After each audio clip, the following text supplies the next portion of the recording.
We don't need anything. God's grace is our sufficiency. When faced with limited resources, Jesus and the widow in the scriptures did not see scarcity, but rather abundance waiting to be multiplied. Matthew chapter 14, verses 13 to 21 and 1 Kings chapter 17, verses 7 to 16. They understood the power of using what was available and letting it flow out from them. Just like them, we should not focus on what we lack, but on what we have, and how we can make the most of it. Let us remember that when we give, we receive even more in return. So, let us be like Jesus and the widow, and trust that our little can go a long way in making a difference. Every day we are confronted with the question, what do we possess? If we truly understand the essence of truth, the answer becomes crystal clear. I possess everything that God possesses because I and my Father are one. The Father is the ultimate source of all abundance. Through this connection of oneness, I embody all abundance within me. Why then, would I expect it to come to me from external sources? I must acknowledge that I already have everything the Father has because of our unity. Are we simply recipients, or are we the center from which the infinite blessings of God flow out? Are we like the crowds who waited to be fed by Jesus, the Master, or are we the Christ who provides nourishment to those in need of enlightenment? The level of our spiritual fulfillment rests on the answer to these questions. I and my Father are one is a straightforward statement that we must take to heart. We must never seek our blessings outside of ourselves, but instead view ourselves as the channel through which God's abundance flows. It is the role of the Christ, or Son of God, to be the vessel through which the goodness of God is poured into the world. We are the channel through which God operates, and therefore, we must comprehend the nature of abundance. We will never strive to demonstrate abundance or chase after it. As the Christ, abundance is inborn, in our very being, and all we need to do is allow it to flow out effortlessly. Since I and my Father are one and I am the Christ, I am the channel through which God's blessings flow. Consequently, we can meet every need that arises by recognizing that we already possess it.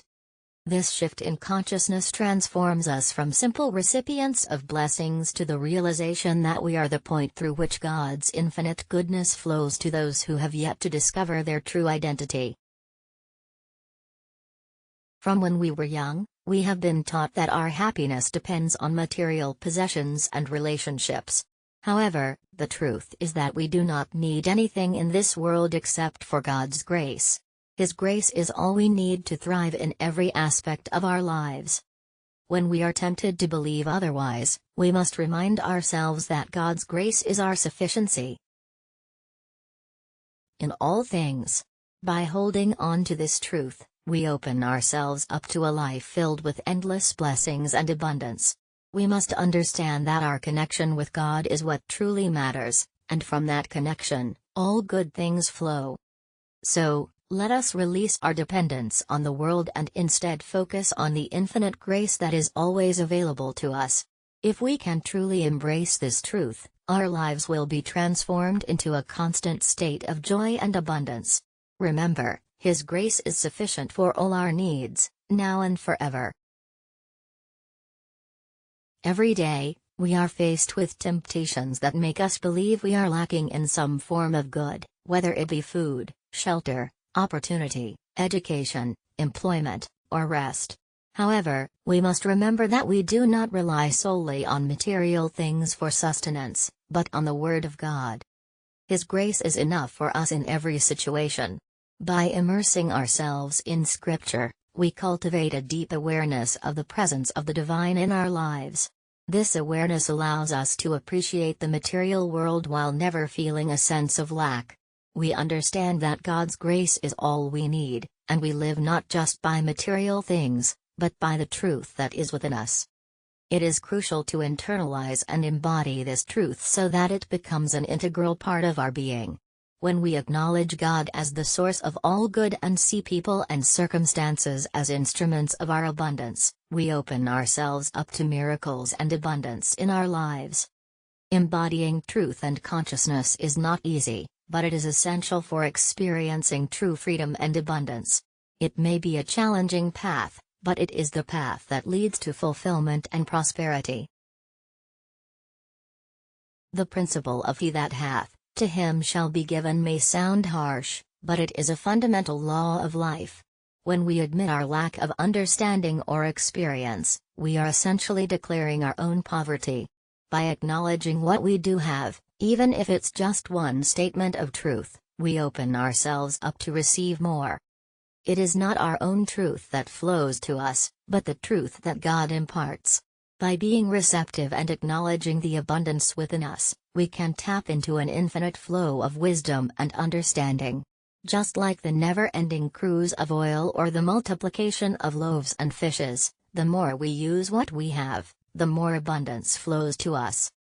So let us not block our own blessings by falsely claiming humility through lack. Instead, let us acknowledge and embrace the abundance that is already within us, and watch as more blessings come our way.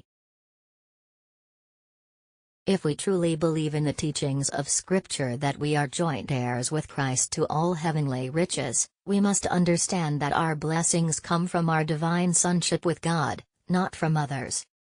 Just as a fruit tree produces fruit from within itself, we too receive our blessings from within our own being through our connection with God. It may seem mysterious or even impossible to the human mind, but just as a tree bears fruit from within itself, so do we receive our blessings from within. We should not rely on others to provide for our needs, but rather trust in the abundance that comes from our relationship with God. Let us embrace our divine connection and allow our blessings to unfold naturally from within. My son, remember that all that I have is thine is not just a simple statement, it is a powerful truth that can transform lack into abundance. We must not only know this truth intellectually, but truly feel it in our hearts. Once we understand that we are one with divine inheritance, we no longer have to worry about our basic needs. We must focus on doing our work to the best of our abilities, not just to make a living, but because it is our calling. If our work does not fulfill our soul, we will be guided to something else. We must realize that all the good we seek is already within us, waiting to be expressed. We must start giving, whether it be love, forgiveness, cooperation, or service, in order to allow the flow of abundance into our lives. Remember, we cannot receive unless we first give. Trust in this principle and watch as the blessings flow into your life. Isn't it clear that expecting good from sources outside of ourselves only serves to separate us from that good? Instead, we should focus on cultivating the good within us and sharing it with others. Giving should come from a place of abundance, love, and gratitude, without any expectation of receiving something in return. Whether we are giving tangible items or intangible qualities like forgiveness, kindness, and love, it should be done out of abundance. This shift in consciousness leads to a transformation where our true Christ-like nature is revealed. Christhood is about shining and expressing without any desire for recognition or reward. It is the embodiment of God's infinite love and light. Seeking a return for our actions only brings us back to a human mindset, while true Christhood is about giving for the sake of giving. Just like integrity, Christhood is a state of being that shines and gives without expectation of anything in return. Let us strive to embody this Christ-like nature and bring light and love into the world. Embracing Christhood means embodying the selfless nature of service and giving.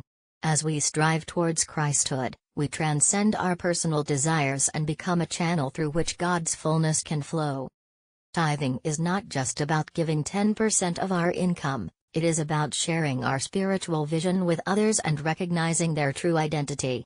We must extend this generosity even to our enemies, praying for them and practicing forgiveness. By acknowledging that we are instruments of God's blessings, we invite the Christ within us to shine brightly. Let us embrace this transformative journey towards Christhood with open hearts and minds. When we give our first fruits, we are essentially sowing seeds of abundance.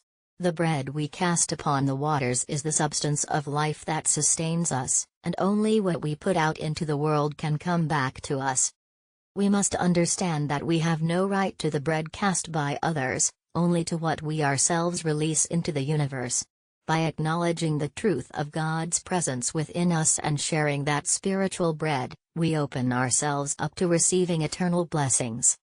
We are heirs of God, and as we align ourselves with His abundance, we can experience the overflow of His grace in all aspects of our lives.